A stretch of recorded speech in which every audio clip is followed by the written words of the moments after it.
Last class हम लोग देखे थे कि जो इसका हमारा प्रॉपर्टी था सेल्फ हीलिंग और ये सब, ठीक है। आज हम लोग इसी में इंट्रोडक्शन टू स्मार्ट ग्रिड में देखेंगे।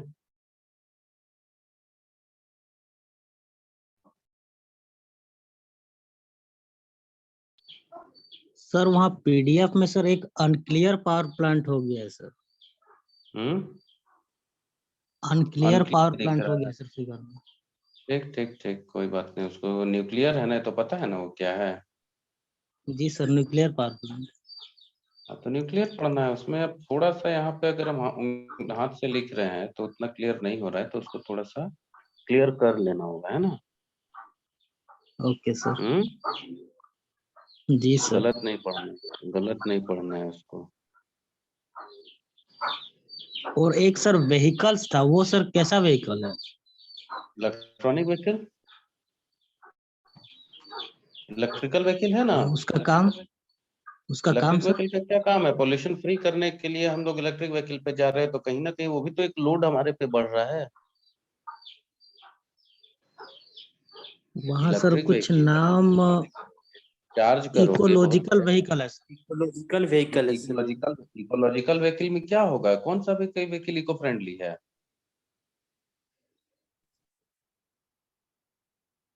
क्या पेट्रोल और डीजल गाड़ी इको फ्रेंडली है? इको फ्रेंडली का मतलब क्या होता है? जो जो सर पर्यावरण के पॉल्यूशन लिए कम करे। हानिकारक ना हो। हाँ, पॉल्यूशन से हानिकारक ना हो। तो क्या हमारे पास जो व्हीकल है डीजल और पेट्रोल, वो क्या इको फ्रेंडली है? बोल सकते हैं। No sir. नहीं सर।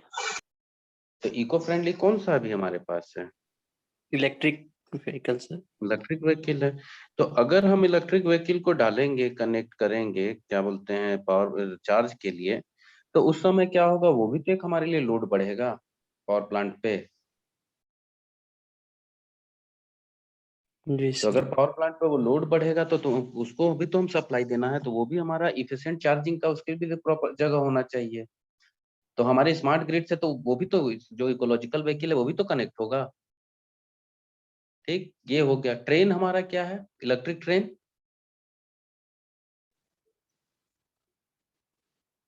वो भी सर इसी में आएगा सर। इलेक्ट्रिक ट्रेन को क्या बोलोगे? हम इलेक्ट्रिकल। इसमें नहीं सप्लाई देंगे, वैसा नहीं ना होगा। उसको भी तो हमको सप्लाई देना है, जी देना सर। है ना। तो ये सब चीज सभी किससे कनेक्टेड होंगे? स्मार्ट ग्रिड की मदद से कनेक्टेड होंगे। सभी एक दूसरे से मिल के काम करेगा। ठीक है, अब समझ में आ गया उसका मतलब। जी सर। सिलेबस अभी हम लोग शुरू भी नहीं किए, समझो तो। अभी हम लोग क्या चल रहे हैं, सिर्फ एक हम इसका तुम्हारा स्मार्ट ग्रिड क्या है, उसका क्या फायदा है, इसमें कौन का किसका क्या रोल होता है, हम लोग वो सब अभी पढ़ रहे हैं। ठीक है, क्या लिखे हैं, पढ़ा रहा है?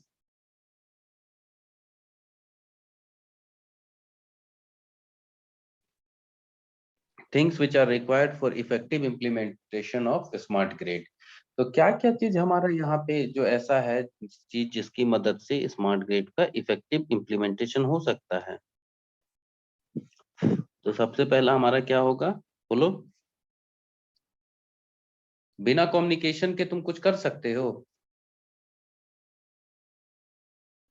नहीं सर। तो use of digital information, information किसके लिए? To improve. अगर मान लो हमारे पास डाटा है पहले हर समय का, कि किस समय हमको कितना जनरेशन करना है, कितना हमको वहां पे देना है, तो वहां पे हम बिजली का शॉर्टेज हो पाएगा? नहीं सर। बिजली का अगर शॉर्टेज नहीं होगा तो क्या बढ़ेगा? भरोसा में बढ़ेगा। हम सप्लाई, जो भी कंपनी हमको सप्लाई दे रहा है उस पर हमारा भरोसा बढ़ेगा। तो टू इम्प्रूव क्या लिखेंगे, क्या बोलते हैं भरोसे को? रिलायबिलिटी। रिलायबिलिटी। ठीक है, पहला पॉइंट समझ में आ गया। दूसरा क्या होगा?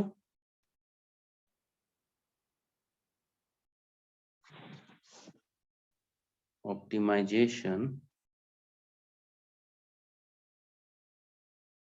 ऑफ ग्रिड ऑपरेशन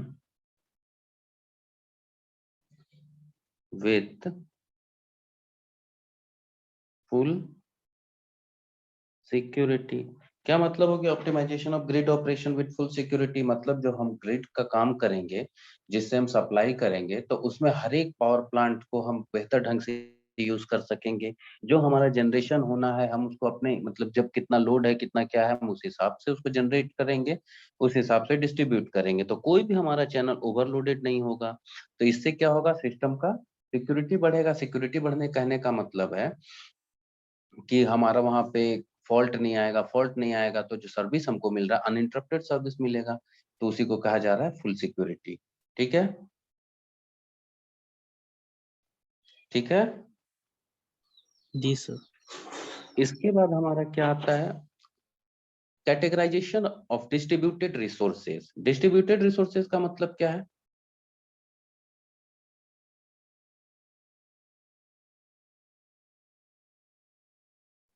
बोलो।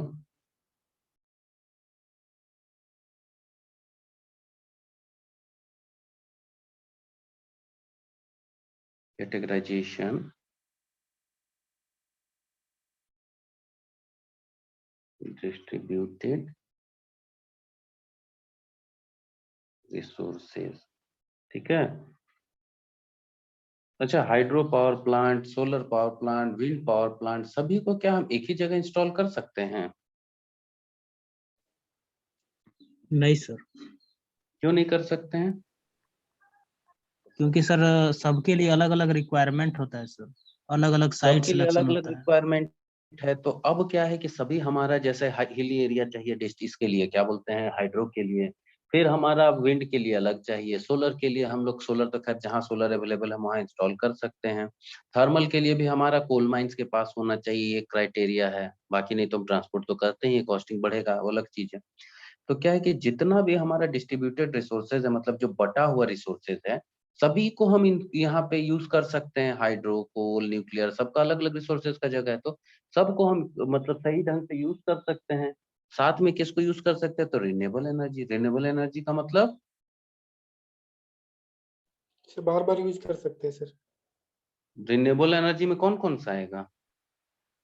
ये सर विंड, सोलर सोलर, है। Wind, biomass. सोलर। हाँ, तो ये पॉइंट आप समझ में आ गया हम क्या बोल रहे हैं? डेवलपमेंट ऑफ डिमांड रिस्पॉन्स, इसका मतलब क्या होता है? सर क्या बोले sir, categorise of distributed resources का मतलब? कैटेगराइजेशन ऑफ डिस्ट्रीब्यूटेड रिसोर्सेज मतलब जो रिसोर्सेज है, हमको सभी को हम कैटेगराइज कर सकते हैं कि कौन सा कहाँ पे रिसोर्सेज है, हम किसको कब यूज करेंगे, किस समय पीक लोड में कौन सा करेंगे, कौन सा बेस लोड में करेंगे। जैसे अगर मान लो बरसात के दिनों में, तो बेस लोड को हम हाइड्रो को बना सकते हैं, जी सर। और पीक लोड को हम किसको रखेंगे, तो पीक लोड को थर्मल को रखेंगे। जब पानी का कमी हो जाएगा तो हम लोग क्या करेंगे, बेस लोड थर्मल बनाएंगे। तो ये सब चीजें तो कैटेगराइज कर सकते हैं हम, कब किसको कैसे यूज करेंगे, यूज कहाँ कब किसका आएगा। बात समझ में आ गया? जी सर। ठीक है। एंड एनर्जी इफिशिएंट रिसोर्सेज, क्या मतलब हो रहा है इसका? Development of demand response and energy efficient resources, मतलब क्या है कि जो हमारा जैसा डिमांड होगा, हम उसको उस हिसाब से फुलफिल कर सकेंगे। कौन सा एनर्जी रिसोर्सेज हमारे लिए ज्यादा इफिशिएंट है, हम उसको यूज करेंगे। ठीक है। जी सर। डिमांड जो होगा, डिमांड कभी भी कांस्टेंट नहीं रहता है, डिमांड हमेशा वेरी करता है। तो अब हम जैसा भी हम बताएं कि बेस लोड पिक लोड हम एक्सचेंज करेंगे, तो जिस कंडीशन में जो भी रिसोर्सेज इफिशिएंट एनर्जी देगा, हम उसको यूज करेंगे। ठीक है। हाँ सर। इसके बाद क्या होगा, टाइमली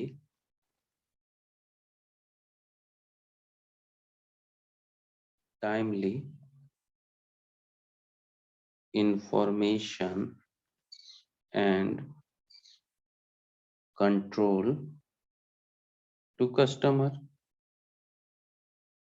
तो ये हमारा सबसे बड़ा पॉइंट है कि जो हमारा इंफॉर्मेशन है किसके तरफ का, तो कस्टमर के तरफ का है, वो हमको टाइमली चाहिए। टाइमली नहीं मिलने से तो फिर ये कन्वेंशनल ग्रिड हो गया या नहीं हुआ? हो जाएगा सर। कन्वेंशनल ग्रिड में क्या था, वन वे कम्युनिकेशन था, या हमको टाइम पे डिमांड उसका सब नहीं मिलता था, तो जिसके चलते प्रॉब्लम होता था।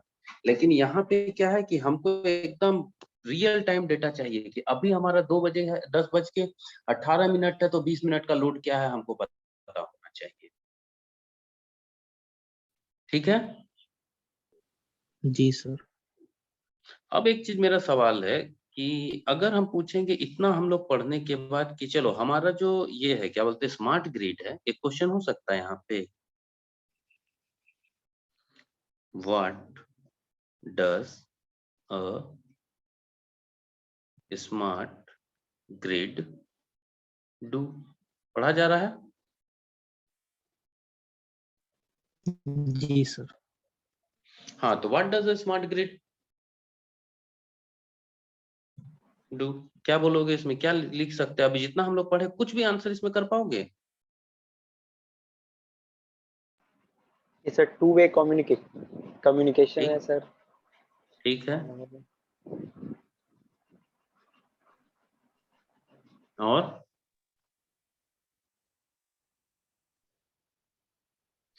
एक तुम बताए, चलो तुम्हारा एक टू वे कम्युनिकेशन, बहुत बढ़िया, हम उसको मानते हैं, इसमें टू वे कम्युनिकेशन है, ये इसका करने का तरीका है, टू वे कम्युनिकेशन। ठीक है, टू वे कम्युनिकेशन है मतलब क्या है कि ये इसके टू वे कम्युनिकेशन की मदद से काम करता है। इसके बाद बताओ क्या है, और क्या हो सकता है? में सर Polar फॉल्ट कुछ भी अगर interconnected फॉल्ट each हो तो other. सर फॉल्ट होता है तो उसको इजीली हम लोग डिफाइन खोज सकते हैं कि कहाँ हुआ है, सेंसर के थ्रू इसमें लगा होता है। फॉल्ट को हम लोग फाइंड कर सकते हैं, फाइंड कर Find सकते कर हैं, यही सकते बोल हैं। रहे हो, लोकेशन हम्म। और सर कोई भी एक रिसोर्स पे लोड ज्यादा, मतलब सप्लाई के लिए लोड ज्यादा नहीं होता। बैलेंस्ड लोड होगा रिसोर्सेज पे, चलो हम यहाँ लिख देते हैं। ठीक है, और क्या है? सर सब एक दूसरे से कनेक्ट होगा, सब ग्रिड। सब एक दूसरे से इंटरकनेक्टेड। इंटरकनेक्टेड का क्या फायदा है? मतलब सर एक blackout डैमेज जल्दी हो नहीं गया होगा सर, सर दूसरा जैसे मतलब ऑटोमेटिक चलते रहेगा सर। बीच में ब्लैक अगर डिफॉल्ट आने पे ब्लैकआउट नहीं दूसरे होगा, पे कोई इफेक्ट नहीं पड़ेगा। हाँ। सिक्योरिटी बढ़ेगा, हम्म। पीक लोड डिक्रीज होगा, होगा ना? पीक लोड डिक्रीज होगा।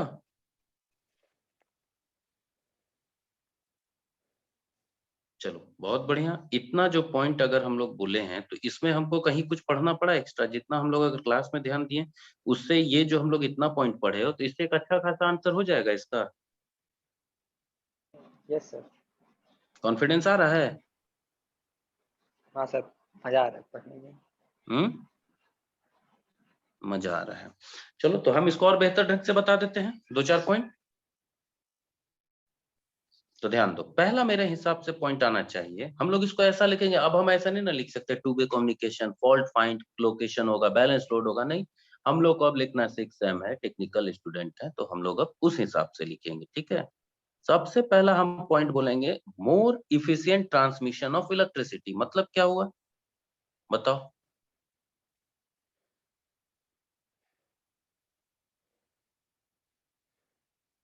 बोलो। सर जितना जरूरत हो तो उतना ही डिलीवर करता सर। देखो इलेक्ट्रिसिटी, अब क्या है कि मान लो, देखो हमारा जैसे ये मान लो जनरेटिंग स्टेशन है, ठीक है, ये मेरा यहाँ पे भी एक जनरेटिंग जनरेटर है, ठीक है, यहाँ पे मेरा लोड है, यहाँ पे लोड है, सभी को एक दूसरे से हम इंटरकनेक्टेड कर देते हैं। ठीक है, ये भी इससे कनेक्टेड है, ये भी इससे कनेक्टेड है। तो अब क्या है कि मान लो जब मेरा कन्वेंशनल सिस्टम था तो यहाँ पे कन्वेंशनल में किसी भी तरीके का सेंसर था, किसी भी तरीके का सेंसर था, नहीं नो तो सर। तो यहाँ पे सेंसर मिसिंग था। ठीक है, मिसिंग था। तो मान ये जो हम ट्रांसमिशन लाइन बिछाए हैं, जो ये ट्रांसमिशन लाइन है, इसका एक कैपेसिटी होगा, कैपेसिटी होगा। मान लो इसका कैपेसिटी जो भी है ट्रांसमिशन का 220 किलो वोल्ट है, ठीक है, इसका हम मान लेते हैं 75 किलो वोल्ट। इसमें अगर हम ज्यादा, इसमें हम 75 किलो वोल्ट से ज्यादा ट्रांसमिशन करेंगे तो डैमेज होगा हमारा ट्रांसमिशन लाइन।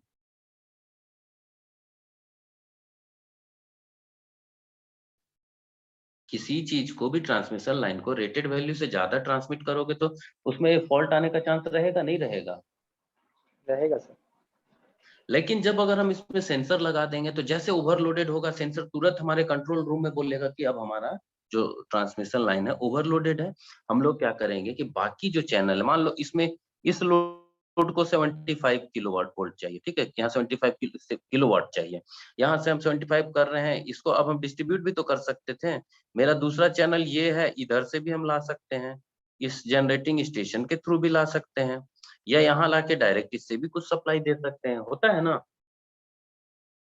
तो जितना भी हमारा यहाँ पे ट्रांसमिशन चैनल होगा, हम लोग क्या कर सकते हैं, उसको बहुत आसानी से और उसको सही ढंग से इफिशिएंटली यूज कर सकते हैं हमारे ट्रांसमिशन चैनल को। बात समझ में आया?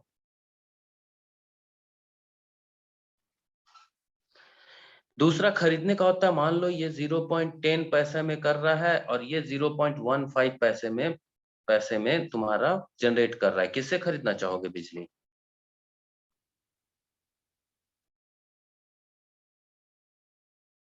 बोलो। जनरेटिंग स्टेशन 1 10 पैसे में बेच रहा है और 2 15 पैसे में बेच रहा है, किससे यूनिट खरीदना चाहोगे? 0.10 पैसे वाला से सर। क्यों पैसे कम इतना है खरीदना चाहोगे? क्यों खरीदना चाहोगे? सर, कम में दे रहा है सर ये। कम में दे रहा है, ठीक। लेकिन मान लो अगर हमको यहाँ 75 किलोवाट का लोड है, तो हो सके तो तुम 10 पैसे से पूरा नहीं खरीद सकोगे, हो सके इससे 20 खरीदोगे और इससे तुमको 55 खरीदना पड़ेगा। क्यों खरीदना पड़ेगा? ये ट्रांसमिशन का जो कैपेसिटी इस वायर का है या इस चैनल से जो आ रहे हैं, तो इसका कैपेसिटी से ज्यादा ट्रांसमिट नहीं ना कर सकते हैं।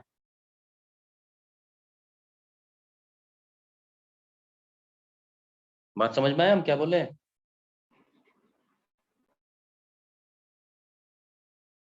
इन दोनों को मिला के 45 किलोवाट का, 45 किलोवाट ही तुम ट्रांसमिट कर पा रहे हो, तो क्या इससे ज्यादा हमारा पावर इससे ज्यादा हम 45 किलोवाट से ज्यादा हम नहीं दे पा रहे, तो क्या तुम इससे नहीं खरीदोगे, जनरेटिंग स्टेशन 2 से नहीं खरीदोगे? खरीदना पड़ेगा सर। खरीदना पड़ेगा सर। क्यों खरीदेंगे?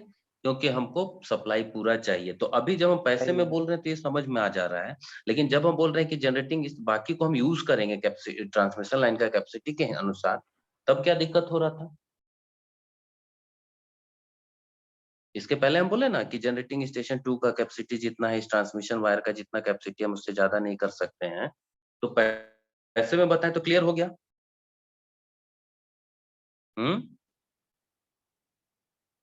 हाँ सर।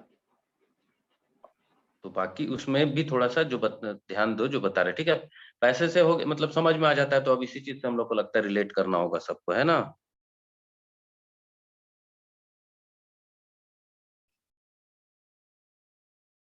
क्विकर रीस्टोरेशन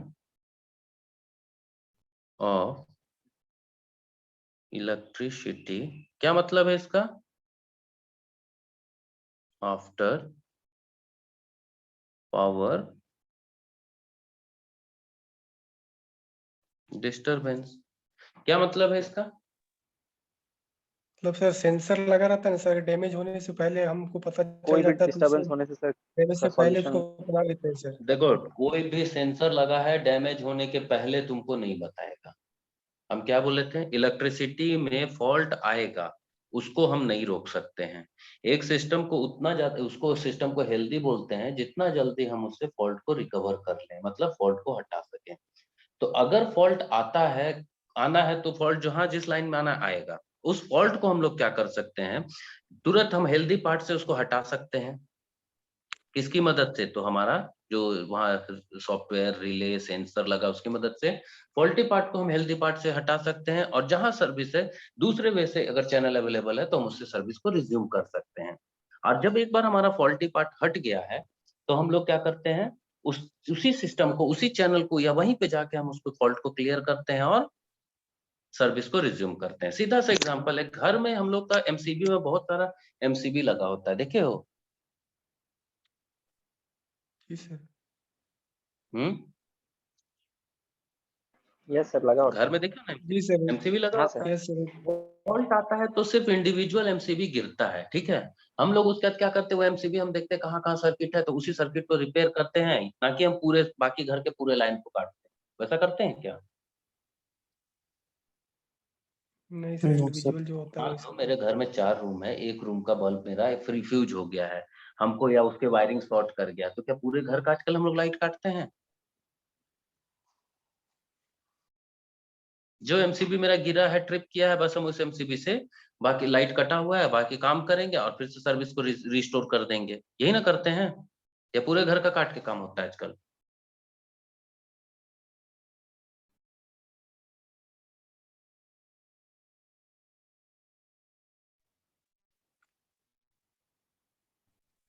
चलो ये पॉइंट समझ में आ गया। इसके बाद हम बोलते हैं reduce peak load, peak demand. क्या मतलब हुआ?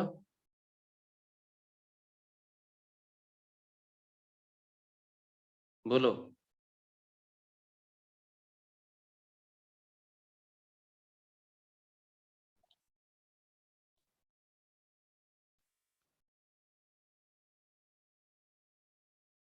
क्या हो गया, आवाज नहीं आ रहा है?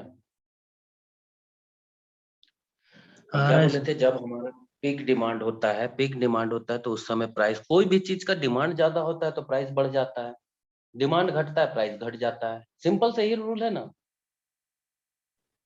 जी सर।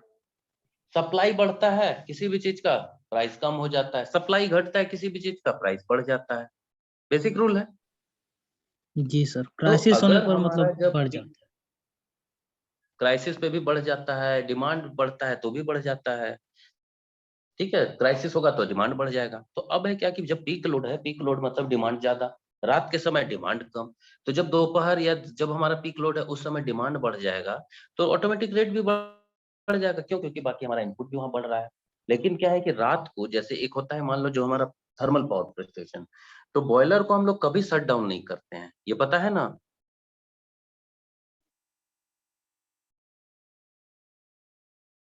जो बॉयलर होता है उसको बंद कभी नहीं किया जाता, ये पता है। यस सर, क्योंकि उसको सिर्फ वापस जब हीट करेंगे सर ज्यादा टाइम लगता है फिर। टाइम भी ज्यादा लगता है और एनर्जी भी ज्यादा हमारा चला जाता है, ठीक है। तो उसलिए ये सब चीज, जो इनपुट हमको वहां तो लग ही रहा है, लेकिन अगर रिड्यूस्ड इनपुट है, रिड्यूस्ड डिमांड है रात के समय में, तो हम उसको कम रेट पे भी सप्लाई दे सकते हैं। पुराना पीक डिमांड में क्या होता है, हमको कम इफिशिएंट पावर प्लांट को भी चलाना पड़ता है।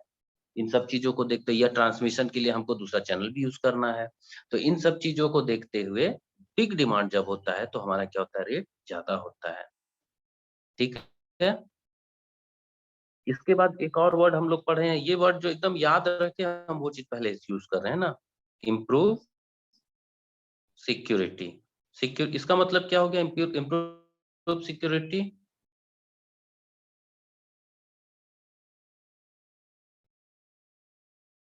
भरोसा बढ़ाता है एक सप्लाई का, कि तुम्हारा हर समय ये हमारा काम करेगा, सिस्टम हमारा जब जितना सप्लाई हमको चाहिए, जितना डिमांड है उसको फुलफिल करेगा, ये भरोसा दिलाता है नहीं।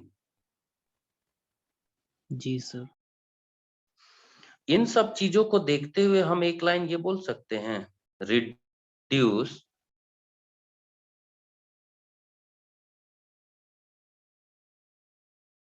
एक सेकेंड,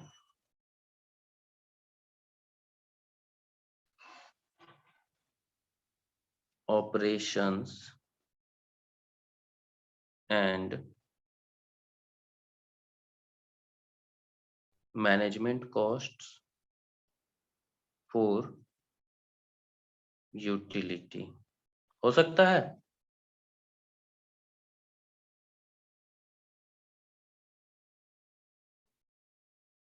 अगर हमारा फॉल्ट कम आएगा, हमको उसमें लेबर कॉस्ट कम लगेगा, हमको वहां पे कोई लाइनमैन नहीं रखना है चेक करने के लिए, तो जो भी यूटिलिटी है, जो भी जनरेशन जो हमको सप्लाई दे रहा है, तो क्या उनका बजट कम हो जाएगा, इस पे खर्चा कम हो जाएगा? मेंटेनेंस कॉस्ट जी उनका सर। कम होगा। मेंटेनेंस कॉस्ट कम होगा तो वो फिर मेंटेनेंस कॉस्ट को बढ़ा के चार्ज कर पाएगा, कस्टमर से करेगा? जी सर। हम्म नहीं सर। मान लो अगर जैसे हमारा जो नहीं भी सर। आज के डेट में हम कमोडिटी खरीद रहे हैं घर में, तेल का प्राइस बढ़ जाता है तो कमोडिटी का प्राइस क्यों बढ़ता है? बताओ। सर क्योंकि वही सर ट्रांसमिशन का सर जरिया होता है, तो वो बढ़ता है तो बेसिक जितना भी चीज रहता है सबका प्राइस बढ़ जाता है। सब कुछ बढ़ जाता है। अब अगर हमारा तेल का दाम बढ़ गया तो देखो इसका कैसे इफेक्ट है। तेल का दाम बढ़ गया तो जो हमारा लोकल वहां पे जो लोडिंग कर रहा है, अनलोडिंग कर रहा है, उसके लिए भी तो प्राइस बढ़ा, सभी चीज का कमोडिटी का प्राइस बढ़ा। मान लो चीनी हम 50 रुपए केजी खरीद रहे हैं, तो जो लोडिंग कर रहा है लेबर, उसके लिए वो क्या 20 रुपया है? नहीं सर, उसके लिए भी 50 रुपया है। उसके लिए तो भी क्या है। पहले वो जिस चार्ज में काम कर रहा था, क्या अभी भी उसी चार्ज में लोडिंग अनलोडिंग करेगा? नहीं सर। वो भी बढ़ेगा? नहीं बढ़ेगा। बढ़ेगा सर। मतलब जो लेबर चार्ज है, लेबर चार्ज भी हमारा बढ़ गया, ट्रांसपोर्टेशन चार्ज भी बढ़ गया। तो अब ये चीज क्या है कि जो लेबर चार्ज हमारा लोडिंग का है, अनलोडिंग का चार्ज है, ट्रांसपोर्टेशन चार्ज है, तो कोई भी कस्ट जो तुम्हारा सेलर है क्या अपने जेब से लगाएगा? तो नहीं, वो क्या करेगा, कमोडिटी में ही उसका प्राइस जोड़ेगा। तो अब इलेक्ट्रिसिटी में भी तो सेम चीज है कि मान लो अगर हमारा मेंटेनेंस में ज्यादा खर्चा आ रहा है, ज्यादा आदमी लग रहा है, मैन पावर लग रहा है, सैलरी देना है, या हमारा बार बार सर वहां पे प्रॉब्लम आ रहा है, ट्रिप कर रहा है, हमको बार बार देखना है, तो उस पे जो लागत आ रहा है, ये लागत कहाँ से, कोई कंपनी अपने जेब से लगाएगा? नहीं सर। कोई आदमी जेब से लगाएगा? नहीं सर। वो किससे वसूलेगा? कंज्यूमर से। कंज्यूमर से, मतलब कस्टमर से है। और अगर मान लो हम यहाँ सेंसर लगा दिए, सभी कुछ लगा दिया, हमारा मैन पावर कम लग गया, मेंटेनेंस में हमारा कॉस्टिंग कम आने लगा, हमारा जो सिस्टम है बहुत सुचारू ढंग से चल रहा है, जहाँ 10 मतलब रिलायबिलिटी के साथ चल रहा है, तो क्या होगा कि कॉस्ट उसका मेंटेनेंस कॉस्ट घटेगा, ट्रांसमिशन कॉस्ट घटेगा, जनरेशन कॉस्ट घटेगा। जनरेशन कॉस्ट कैसे घटेगा? पीक डिमांड मैनेज होने से। तो क्या करेगा, फाइनली जो लोअर कॉस्ट मिलेगा प्राइस का, वो किसको मिलेगा? कस्टमर्स कंज्यूमर को को। मिलेगा। कस्टमर को कम पैसा में चार्ज मिलेगा, पर यूनिट जी सर। मिलेगा। तो समझ में आया ये बात? तो स्मार्ट ग्रिड सिर्फ यूटिलिटी के पर लिए सर इसमें सर नहीं है। इंस्टॉलेशन चार्ज बढ़ जाएगा ना? क्या इंस्टॉलेशन बढ़ जाएगा?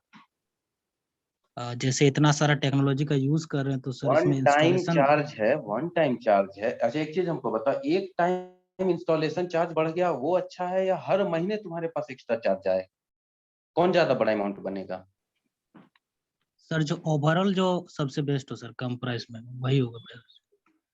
तुम ही हमको समझाओ ना कि लॉसेस के साथ ट्रांसमिशन हम कर रहे हैं, हम पीक डिमांड को यूज ज्यादा कर रहे हैं, तो इसमें हर महीना मेरा बिजली बिल ज्यादा आना है, आएगा, वो एक बड़ा अमाउंट हमारे पास बनेगा, या एक बार जो इस मतलब इंस्टॉल करने का जो खर्चा है उसके मुकाबले? एक बार वाला सर सही रहता है, एक क्योंकि बार सर वाला एक सही बार जितना रहेगा, लगेगा क्योंकि लग मान जाएगा। लो एक चीज समझो कि मान लो यहाँ पे मेरा 15 करोड़ रुपया लगा एक पावर प्लांट को इंस्टॉल करने में, कन्वेंशनल। तो ये 15 करोड़ का यूजफुल लाइफ 15 साल है, ठीक है? 15 साल है तो इसको भी जितना कंज्यूमर है 15 साल में इस पैसे को वसूला जाता है। इसके बाद जो मेंटेनेंस का चार्ज आता है उसको वसूला जाता है, प्रोडक्शन का वसूला जाता है, प्रोडक्शन के बाद रनिंग के लिए जो उसका स्टाफ लग रहा है उसका चार्ज आएगा, प्लस कुछ प्रॉफिट आएगा, ठीक है? इतना चीज बस लिया जाता है ना पर यूनिट चार्ज में। जी सर। अगर हमारा इसमें मान लो 15 के जगह अगर ये थोड़ा सा और बढ़ के मेरा 17 पहुंच जाता है पूरा करने में, ठीक है, और ये 15 साल, तो इसमें अगर यहाँ हमारा देखो मेंटेनेंस चार्ज कम हो गया और रनिंग चार्ज जो हमारा है थोड़ा कम हो गया, तो ये वाला जो पैसा एक बार रनिंग चार्ज है, लेकिन ये जो 15 साल पेमेंट कर रहे हो इसके मुकाबले मतलब ये कम हो जाएगा, क्योंकि यहाँ मेंटेनेंस कम हो जाएगा, तुम्हारा प्रोडक्शन कॉस्ट कम हो जाएगा, तो कस्टमर पे छोटा अमाउंट लगेगा ना 15 साल तक। जी सर। ठीक है, समझ में आया क्या बोल रहे हैं?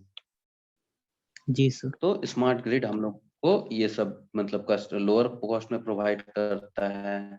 इसके बाद क्या है, increase integration of large scale renewable energy system.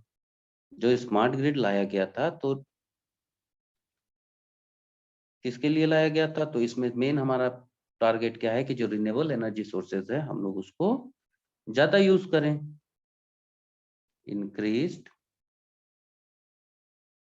Integration of large scale renewable energy system. ठीक है, अगर हमारा जितना ज्यादा रिन्यूएबल एनर्जी हम यूज करेंगे उससे हम जनरेशन करेंगे तो प्रोडक्शन कॉस्ट कम होगा या नहीं होगा? होगा सर। प्रोडक्शन कॉस्ट कम होगा तो कस्टमर को फायदा होगा। क्या फायदा होगा? कम पर मंथ बिल आएगा, बिजली बिल। हाँ, हमारा बिजली बिल कम आएगा, कस्टमर को तो बस इसी से हमारा बेनिफिट है कि कम हमारा बिजली बिल आए। प्लस ये क्या करता है ना, जो स्मार्ट ग्रिड का कॉन्सेप्ट है, कस्टमर को भी यूटिलिटी बनने का मौका देता है। यूटिलिटी मतलब उसको भी प्रोड्यूसर बनने का मौका देता है। ठीक है ना? कैसे सर?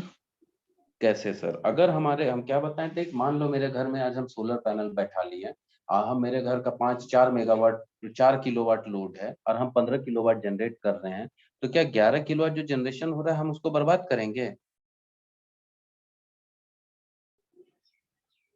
तो हम लोग क्या करेंगे, जो भी यूटिलिटी है हम उसके साथ ये डील करेंगे कि जो मेरा सरप्लस है इलेक्ट्रिसिटी हम हर डे आपको सप्लाई देंगे। तो वो 2 वे कम्युनिकेशन है, तो हम सिर्फ लेने के बजाय आप यहाँ सप्लाई दे भी सकते हैं। तो जो हम यहाँ सप्लाई देंगे उसका मंथली जो भी हमारा वहाँ उनके साथ कॉन्ट्रैक्ट होगा उस हिसाब से हमको पेमेंट मिलेगा। और ये जो सप्लाई है लोकल एरिया को वो दे देगा, क्या जो भी यूटिलिटी है वो क्या करेगा कि हम देखेगा कि ठीक है हम 10 किलोवाट डेली उसको दे रहे हैं, तो लोकल एरिया में जो उसको डिमांड है उसको हम मेरे इससे फुलफिल करेगा। तो उसका क्या ट्रांसमिशन कॉस्ट और कम होगा ना? जी सर। ठीक है, और कुछ यहाँ तक दिक्कत है तो बोलो अब इसमें।